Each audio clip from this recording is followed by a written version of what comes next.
কপিলমুনি মন্দিরে মাথার উপর দুর্যোগের ভ্রুকুটি। অমাবস্যার কোটালের জেরে সমুদ্রের জলস্তর বৃদ্ধি পাচ্ছে, আতঙ্কিত হয়ে পড়ছেন এলাকাবাসী। সুন্দরবনের প্রত্যন্ত দ্বীপ গঙ্গাসাগর চারিদিকে জলরাশি বিস্তৃত, আর এই দ্বীপ ক্রমাগত ভাঙনের ফলে একটু একটু করে সমুদ্র এবং নদীগর্ভে বিলীন হতে বসেছে। প্রতিবারই প্রাকৃতিক বিপর্যয়ে একটু একটু করে ভাঙনের কবলে পড়তে হচ্ছে গঙ্গাসাগরকে। আর এই গঙ্গাসাগরেই অন্যতম তীর্থক্ষেত্র কপিলমুনি মন্দির একটু একটু করে ভাঙনের কবলে নদীগর্ভে বিলীন হতে চলেছে।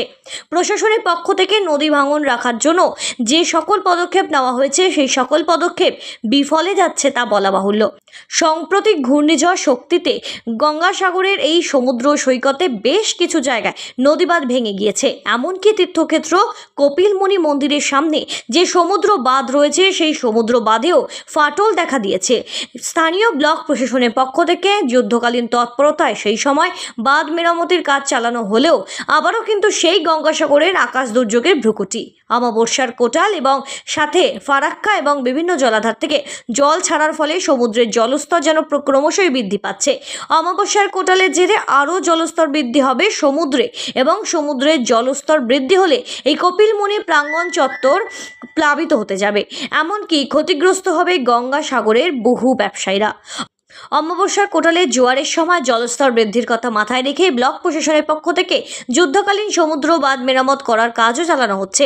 সকল জায়গায় ইতিমধ্যেই বা যে সমস্ত জায়গায় বাঁধ ভেঙে গিয়েছিল সেগুলো মেরামতির কাজ যেমন একাধারে চলছে, তেমনই নতুন করে তৈরি হয়েছে নিম্নচাপ। যদি অমাবস্যা আর নিম্নচাপের জোড়া ফলা একসাথে আঘাত আনে, তাহলে গঙ্গাসাগরে তাহলে মাটির নদীর বাঁধ সাগরের রুদ্রমূর্তির হাত থেকে এলাকাবাসী এবং গঙ্গাসাগরের এই কপিলমুনি মন্দিরকে রক্ষা করতে পারবে না। আর এই পরিস্থিতিতেই আতঙ্কিত হয়ে পড়ছেন গঙ্গাসাগরের কপিলমুনি মন্দির প্রাঙ্গণে ব্যবসায়ী থেকে শুরু করে এলাকার মানুষ। এবং এলাকার মানুষের দাবি, বারবার বিভিন্ন প্রাকৃতিক বিপর্যয় এই মাটির নদী বাঁধ ভেঙে গিয়ে প্লাবিত এলাকা তৈরি করে। বলবো কি, চিরকাল একই খেলা চলছে। ঠিক বৃষ্টির সময় কোটালের আগে টাকা কিছু অ্যালটমেন্ট হবে, সেই টাকা হাবিস করার জন্য কাজ হবে, যে কাজ ও কাজের সামিল। আমি বলছি, এই টাকা খাওয়া মারা, টিএমসি মানে টাকা মারা কোম্পানি, তাদের যে সমস্ত কাজ টাকা মারা ছাড়া অন্য কোনো কাজ করবে না। অতএব এখানে নিরন্তরভাবে সেই টাকা আসবে, টাকা পেটে যাবে, ও কাজ হবে, আবার সামনে বছর কাজ পাবো। এই কাজই চলছে। এটাই গঙ্গাসাগরের ভবিতব্য।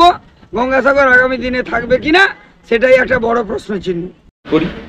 এবং এই মুহূর্তে সাউগেরিতে কংক্রিট যে নদীবাঁধ চলছে, যাতে প্রবল বর্ষণে যেন কোনো কারণে ভেঙে না যায়, সে ব্যাপারে আমরা ইরিগেশন ডিপার্টমেন্টকেও জানিয়েছি এবং বঙ্কিমনগরেও কাজ চলছে।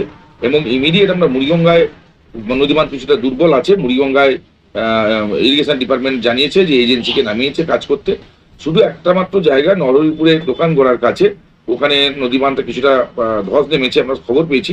আমরা জানিয়েছি ইরিগেশন ডিপার্টমেন্টকে, অতি সত্বর ওটা রিপেয়ারিং এর জন্য ব্যবস্থা নেওয়া হবে। এবং আমরা সবসময়ের জন্য প্রস্তুত, এবং আমরা সচেতনভাবে যে যে জায়গায় কিছু দুর্ঘটনা ঘটতে পারে, প্রকৃতির বিরুদ্ধে তো লড়ার ক্ষমতা মানুষের নেই, তবু যা যা সাবধানতা অবলম্বন করার আমরা করেছি। ব্যুরো রিপোর্ট, সঠিক বার্তা।